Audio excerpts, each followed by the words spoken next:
Ang pinakamainit at matinding naganap na laban sa round number 2 ng ongoing Super Chess Classic Romania sa pagitan nila Sindarov, ang World Chess Championship Challenger, at ang superstar ng India na si Praggnanandhaa.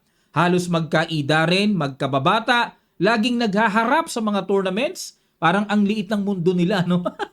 Ngayon, nagtapat na naman sila. Sa candidates, nagtapat sila sa ibang tournament at ngayon na naman. At, nako, nag-sacrifice po ng knight dito si Sindarov, positional sacrifice. Pagka-sacrifice may konting gapang-gapang, hindi pa klaro. Yan ang pag-aaralan natin at may babanggitin po kung na-break na record sa bandang huli. Pakita ko rin sa inyong standing. Pero bago natin simulan mga kamatyas, iwanan ko muna kayo ng interesting puzzle na naman hatid sa atin ng Internet Chess Club. Ang sabi po dito, 4 moves mate ang gagawin ng puti. Sa ayaw at sa gusto ng black, mamamatyas ng 4 moves. Ano kaya yon? Pakihanap naman po. Pakilapag nyo naman sa comment section below pag nakita nyo mga kamatyas.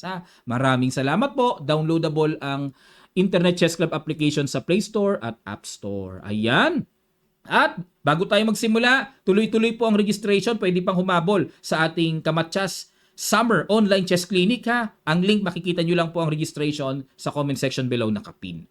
Ang ginawa dito ni Sinda, nag-E4, E5 si Prag, Knight F3, Knight C6, Bishop C4. Kanina sa in-upload natin, laban ni Wesley, black siya. Roy Lopez. Ngayon naman, pag Yoko Piano. Oh, yan na nga pinasok. Yoko Piano na nga. Talagang bugbog sa kanila yung ganitong mga opening sa level nila. No? C3. Nagbabadya dito si Sindarov na mukhang sasalubungin ang Bishop. Knight F6. Boom! Sinalubong na nga. Si Wesley po, sa aking pagkakatanda, sa dinami-dami ng na-analyze nating game ni Wesley, D3 lang siya dito eh. At yan naman ang pinaka-common. D3, suporta sa E4 na tineret, tapos simpleng magkakasling. Pero dito parang ginawang blitz variation ni Sindaro, parang ginawa niyang blitz Tapang, kinain-kain at nag-bishop B4 check, knight BD2 harang, knight takes E4. Buong tapang naman na pinasok ni Prag ang hamon ni Sindarov. Ginambitan siya Kinain niya yung gambit. Mangyari, ganun-ganun na lang ba yan? Wala na bang kapalit dito si Sindarov? Kailangan kayanin ng nerve ni Prag yung gagawin. D5, ayan na. Sinimulan ng trabahuin ang kapalit ng sacrifice pawn. Inatake ang knight. Pero, kinain muna yung knight. Takes, pinag-exchange muna. Knight D7 at nag-castling queenside. Talagang handang gumera. Handang gumera. Castling queenside, panggerahan yan Di ba? Pangdigmaan talaga At D6 muna ni Prag. Kasi po dito, kung magkakasling ng simple ang black, may natatanaw po kung D6 na makapang-iipit sa posisyon ng black. Kaya, inukupa muna yung D6 square para di makatulak at sinundan pa ng isa pang nakakailang na tira sa black. Nakakailang sa black pero ang ganda ng tira na to kasi may H5, may H6. Aatake talaga, bibira talaga sa king side ang plano na yan. Nagkasling, H5. At pwersado na pong itira yung H6. Talagang kailangan yan. Kasi po mga kamatyas, kung hahayaan, imagine niyo po, tutulak yan dyan. Siyempre yung pawn, pupush lang yan, di ba? Para manatiling solid. Pero yun nga lang, kapag ang pawn na ihatid na sa H6, nakapagdudulot yan ng panganib sa G7 square, nandyan pa naman yung king. Hindi po ang tama niya na tuhod lang, o siko, o braso.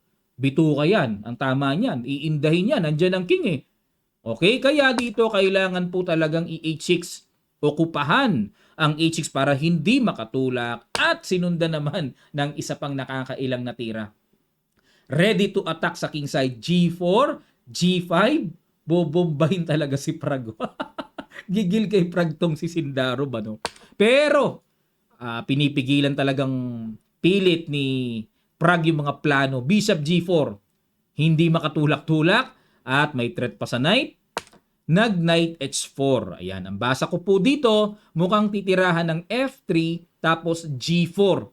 Talagang pambomba talaga. Ready to attack sa king side. Si Sindarov matapang talaga. Pero binigyan ng bad move ang tira na yan. Dapat daw po Ang tira ay Rook H4. Yan pala gusto ng computer. Atakihin itong bishop. Pero balik tayo sa ginawang Knight H4. Nag-Queen D7 at yan naman po ang bagong inilabas na tira ni Prague. Ang old line pala dito para po sa inyong kaalaman, B5. Ayun, yan pala ang nagawa na, no? Sacrifice parang pag kinain, Rook B8, makapag-create din ng counter pressure dyan sa king position ng puti, ano? Pero balik tayo sa Queen D7, new move. Pero teka muna mga kamatyas, no, baka mapatanong kayo, klaruhin muna natin. Coach, libre yung pawn sa H5, bakit hindi kinain? Pag kinain kasi yung pawn H5, dediretsuhan po ng G4. Planado eh. Bishop G6, tatakbo, syempre, di ba? Susundan pa ng isang malakas na Knight F5. Kumbaga talagang give away yung H5 pawn para mabuksan ang puwersang atake sa H-file. Knight F5. Pagpalagay na, pakita ko uli sa inyo. Pinagkakain uli. Takes. Ayan, para makapulot tayo ng mga teknikang pang-atake. May Queen takes H6. Hindi pwedeng kainin. May Torre at may threatening matchas doon sa dulo. Ayan, dito obligadong iyaharang Bishop G6 kasi may threatening matchas eh. May matchas din pala doon. Wala palang solution. Wala palang solution. Dalawa ang matchas Queen H8 tsaka Queen takes G7. Wala nang solution. No solutiones. Yan po ang malakas na attacking magaganap, no, kung pagkakainin yung pawn. So klaro na po tayo, no. Balik po tayo mga kamatyas. Queen D7 new move ni Prague. Nag-Bishop D3. Accurate na naman, no? Grabe talaga mag-isip tong si Sindarov, no? At nag-Rook F8. Ayan, dito po kapansin-pansin. Yung pawn sa D5, libre. Ano meron? Halimbawa, kainin yung libreng pawn na naman, may F3. Pag kinain kasi, given na may Knight F5, no? Takbo natin sa E6 naman. G4, talaga grabe. Pamigay pala yung mga pawns na yon. Yan, natututo rin ako mga kamatyas sa mga discarding pang-atake. Ibigay mo ng ibigay ang pawns pero meron ka namang mabilis na magagawang atake. Pagpalagay natin E-F6 para walang G5. Sabay King B1 lang. Aray ko, yan ang hindi ko na kaya. Biglang kukunat. Kasi gusto ko magkaroon kagad ng kapalit. Hustisya yung aking 2 pawns down. 2 pawns down ng puti eh. Pero ang nakikita ko dito kung magagawa na siguro maka F4 G5 mamaya, no? Pero naku po, grabe, high level of attack ito. Sacrifice pawn eh. Balik tayo mga kamatyas sa ginawa. Hindi kinain yung pawn. Rook Fe8 lang si Prague at nag-Bishop C2. Ayan. Ang basa ko po dito sa atras ni Sindarov, magku-Queen D3. Uuluhan, may buntot, titirahan doon. Yan ang nakikita ko no? Pero ang tamang tira daw is F3. Yan ang accurate. Tapos, Bishop F5, Knight takes, and G4. Paki-imagine nyo na lang po, mga kamatyas. F3 pala tamang tira. Kain sabay G4. Pero, ang ginawa po dito, mga kamatyas, nag-Bishop C2. Queen B5. Accurate move by Prague. Kasi po, walang Queen D3. Kakainin lang yan, nakaabang yung Queen. At the same time, kaya nagustuhan ng computer engine ang tirang yan. Yung pawn sa D5 usapan pababagsakin din yan. Kailangan intindihin din yan, Pero in F3 na ni Sinda. Kinain yung pawn H5. Grabe. Ilan na lamang? 5 pawns sa puti. 2 pawns up na. Si Prague, daming sacrifice ni... Gusto ko yung style ni Sindarov. Ayoko nang makunat masyado eh. Gusto ko yung ganyan, G4. Atras. Knight F5. Nako, ito na. Nangangamoy. Sacrifice. Nag-Queen C5 muna. Blessing muna. Bakit? Okay. Kasi itong Queen C5, pagka pumalag kasi itong Knight, may kain dito mamaya. Mabubuksan ng diagonal, may pang-exchange. Hindi magagamit. Walang Bishop takes. Gustuhin mong mag-Knight takes H6, parang ganun, Umilag lang si Sinda para magamit niya ang Bishop niya mamaya. Nag-Knight takes D5 na po. Bilangin nyo, pawns. 4 pawns. Naku po, 3 pawns down na si Sindarov. Naku po, grabe, napakagalante. Galante. At dito lumabas ang knight sacrifice na nabanggit ko po kanina. Boom! Knight takes h6. Bumalagbag na si Sinda. Hinain. Boom! Exchange muna. Takes and then rook c1 muna. Queen b5 lang, no? Tingin ko only square para ma-maintain ang pagkakasuporta sa knight. So dito po, isang pyesa na mismo ang lamang ni Prague. Tindi. Isang pyesa na. At bago mag-queen takes h6. Pero kung titignan nyo po, konti lang lamang ng black dito. Para sa akin po, ang ganda ng ginawa ni Sindarov. Interesting sacrifice. Interesting yan. Kasi sa computer, slightly better lang eh. What more pa kaya sa side ng human na pwedeng magkamali, pwedeng mag-error. Eh di mas lalong pwedeng lumaki pa ang advantage. Yun ang logic eh. Nag-queen d3 check. King a1, queen d4, yun nga lang. Yung mga kambyo-kambyong ganun, nakikita rin talaga ni Prague. Accurate din talaga yung defense niya. Talagang binigay yung puno. O, kasi naman, itong queen d4, ma-access yung h8. Mas malala po kasi pag maka-check dun eh. Pag angat, yung imagine niyo, yung mga check, susundan pa ng tore, mga check-check, delikado sa black yun. So, chumek muna sa h7, king f8, and then kinapture po ang g6. At dito, grabe, wala nang tawag nila dyan, wala nang saplot. Sabi nilang mga veteranong players natin, ano? Wala nang damit yan. O, delikado. O, ito na yung nakikita kong kasunod. Rook h7. Pero nag-rook e2. Gusto ni Prague makapalagagad siya ng mabilis sa lalong madaling panahon. Kaya nag-rook e2 threatening matcha sa b2. Gusto niyang i-divert, ma-istorbo dito si Sindarov sa kanyang binubuong atake sa isipan niya. Okay? Ayun no. May iintindihin pa. Pero hindi po nagustuhan ng computer ang tirang yan. Ang accurate daw ay queen f6. Yan ang mga binibiling depensa. Accurate talaga. Oo nga no. O daanin sa yun na lamang sa materyales eh. Daanin sa yaman, ika nga. Palit-palit na. O pero iiwas yan Queen b1 ang pinatira ng computer pangit ang tira. Queen f6 talaga good move. O balik tayo mga kamatyas ano. Grabe talaga ang bakbakan na ito. Rook e2, threatening matcha sa b2. Nag-queen f5 check muna. Good move. King e8, tamang galaw-galaw lang, di ka pwedeng umangat. Nako, may rook h7 follow up, delikading. Nag-queen g6 check ulit. King f8. Check. King e8. Check. Payag na. Papayag na si Sindarov. Sige, tabla. One piece down ako eh. Inayawan ni Prague. Hindi ba niya? Napag-isip-isip ni Prague na, teka muna. Lamang ako isang pyesa eh. Ba't ba parang natatakot akong ituloy? Isang pyesa lamang ko. Parang ganun eh. No? Chinik. Rook e8. Check ulit. Knight e7. Ayun. Kumbaga, pakabait muna. Hinay-hinay lang muna. Regroup lang muna. Lamang ng isang pyesa. Pero nag-rook e1. Fini-freeze ni... Grabe. Ang tawag kasi sa sacrifice na ginawa po ni Sindarov, positional sacrifice eh. Ang pinaka... mataas na level ng pagsasacrifice. Yung pagkasacrifice mo, walang linaw. May ikot-ikutan pa, may gapang-gapang pa nagagawin. Walang linaw eh. Queen d3. Okay? Control-control lang. To prevent rook h7 kasi susundan pa ng isang tore doon. Imagine mga kamatsas, no? Kaya pala, nag-queen d3 muna. Nag-rook e3. Inistorbo. Ayun. Ito ang nasa risk side naman ni Sindarov. Isang malambot at mali-maling tira niya, yan, nagkakaganyan, lumaki na po ang evaluation bar advantage ni Pragnananda. Dapat daw pong tira, F4. Yan halos equal eh. Silipin lang natin F4. Tapos halimbawa,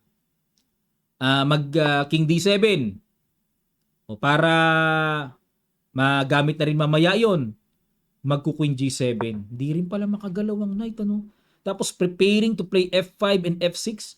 Halos sugswang din pala yung knight sa E7. Followed with rook H7 pa. Mabigat din pala. Paano kung hindi pala pwede mag Queen G6, kakainan doon, sacrifice, sabay kain ng queen, lipad. Hindi pala pwede yun. Grabe, yan ang nakakainis sa chess sa side ng black. Lamang na ng isang pesa pero walang magawa. F4 pala ang genius move pero na-miss yan. Na-miss po yan ni Sindarov. Nag-rook e3 siya. On time namang nakapaghamon ng queen itong si Prague. Siyempre, Huwag kang makikipagpalitan, lugi ka na sa PSA. Pag nakipagpalitan ka, ayahay yan.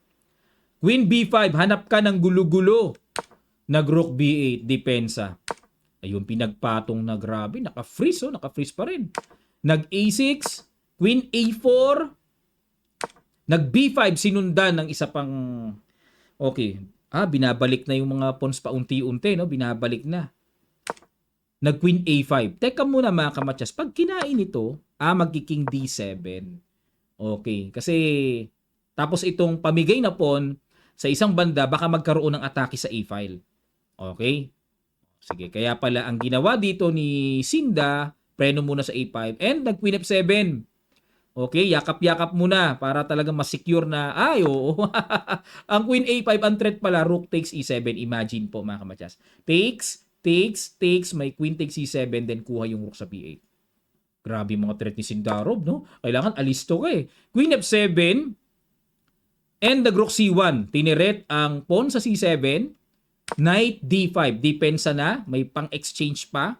Rook D3 at dito po Rook B6, tinakpan ng threat at napansin ni Sindarov na nakarecover ng lubos si Praggnanandhaa. Wala na siyang pamuwersang nakikita, isinuko na po ng World Championship Challenger. Na-break ang record na 53 games unbeaten ni Sindarov sa kamay pala ni Praggnanandhaa.